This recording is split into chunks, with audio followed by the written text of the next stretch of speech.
เจ๊อยากให้ทุกคนใช้กันแดดที่มีค่า SPF สูงนะคะแล้วก็มี PA ที่สูงไว้ก่อนโดยเฉพาะคนที่มีฝ้ากระจุดด่างดำนะคะสวัสดีค่ะทุกคนมาเจอกันใน EP ที่2นะคะ EP นี้ก่อนที่จะไปลงรองพื้นนะคะเจ๊ขอพูดถึงการทาครีมกันแดดก่อนนะคะเพราะมีหลายคนถามมาว่าถ้าหากจะทาครีมกันแดดเนี่ยต้องทาตอนไหนคะแล้วก็แต่งหน้าทุกครั้งจำเป็นต้องทาครีมกันแดดเสมอไปหรือเปล่านะคะอันนี้เจ๊จะขอพูดแบบนี้แล้วกันว่าครีมกันแดดเนี่ยจริงๆแล้วถ้าเราแต่งหน้าออกงานกลางคืนนะไม่ทาก็ได้เพราะว่าในบรรดารองพื้นอะไรต่างๆเนี่ยมันก็จะมี SPF อยู่ซึ่งมันก็ไม่ได้สูงมากแต่ก็คือจะเป็น SPF ที่ป้องกันแสงป้องกันอะไรได้นะคะแต่ก็ไม่ได้ถึงขั้นแบบป้องกันแสงแดดจัดจ้านในช่วงกลางวันเพราะฉะนั้นเนี่ยถ้าเราต้องแต่งหน้าในช่วงกลางวันยังไงเจ๊ก็แนะนำให้ทาครีมกันแดดด้วยนะคะแล้วก็ในการทาครีมกันแดดนั้นนะคะส่วนใหญ่แล้วเนี่ยเจ๊จะทาก่อนการลงนะคะฟังให้ดีนะเจ๊จะทาก่อนการลงไพรเมอร์นะคะซึ่งเมื่อกี้ในคลิปก่อนหน้าเจ๊ได้มีการลงไพรเมอร์เป็นที่เรียบร้อยแล้วนะคะแต่เจ๊อาจจะพูดให้ทุกคนได้ฟังกันอีกรอบนึงว่าถ้าเป็นไปได้นะคะทาครีมกันแดดก่อนการลงไพรเมอร์นะคะทาครีมบำรุงเสร็จปุ๊บนะคะแล้วก็ทา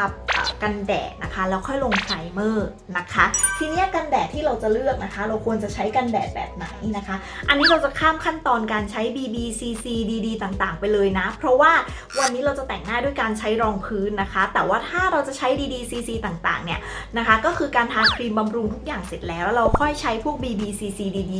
ลงนะคะอีกทีนึงเพราะว่าพวกนั้นจะมีสารกันแดดอยู่แล้วแต่ถ้าบางคนที่เป็นฝ้ากระจุดด่างดำเข้มๆยังไงเจ๊ก็แนะนำให้ทาครีมกันแดดที่มี SPF 50 ไว้ก่อนนะคะแล้วค่อยตามด้วยพวก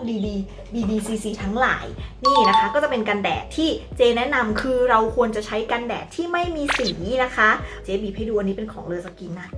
เป็นแบรนด์ของเจ๊เองนะคะขออนุญาตเป็นสปอนเซอร์เลยก็แล้วกันนะคะแต่ว่าทุกคนก็สามารถที่จะใช้กันแดดที่มีที่บ้านได้นะคะนี่นะคะเนื้อเขาก็จะเป็นเนื้อแบบเป็นเนื้อขาวๆอย่างนี้นะคะแต่ว่าเวลาทาคือเขาจะซึมหายนะคะแล้วก็กลืนไปกับผิวแบบนี้นะคะนี่คือกันแดดที่ไม่รบกวนเมคอัพนะคะเพราะว่าคุณยังจะต้องเติมอย่างอื่นอีกต่อไปนะคะแต่ว่าถ้าลง BBCC ต่างๆก็คือมันจะจบตรงนั้นแล้วก็แต่งหน้าใช่ไหมแต่นี่คือเราจะลงรองพื้นนะเพราะฉะนั้นถ้าจะทากันแดดนะขอให้ทากันแดดที่เป็นเนื้อแบบนี้นะคะเดี๋ยวเจจะทาให้ดูนี่นะคะ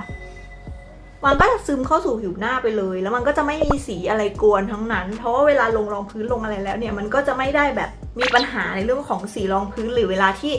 ลาผ่านไปแล้วมันจะเป็นคราบมันจะเป็นอะไรเพราะว่าบางทีเนี่ยพวกสารกันแดดนะคะมันจะมีสารบางตัวที่เป็นตัวที่ทำให้หน้ามันแล้วก็เป็นตัวที่แบบว่ากรองแสงแล้วก็จะไปแบบเหมือนมีความเป็นเม็ดทำให้หน้าเป็นขุยได้ง่ายเพราะฉะนั้นเนี่ยให้เลือกกันแดดที่มีความไลท์นะคะแล้วก็มีความ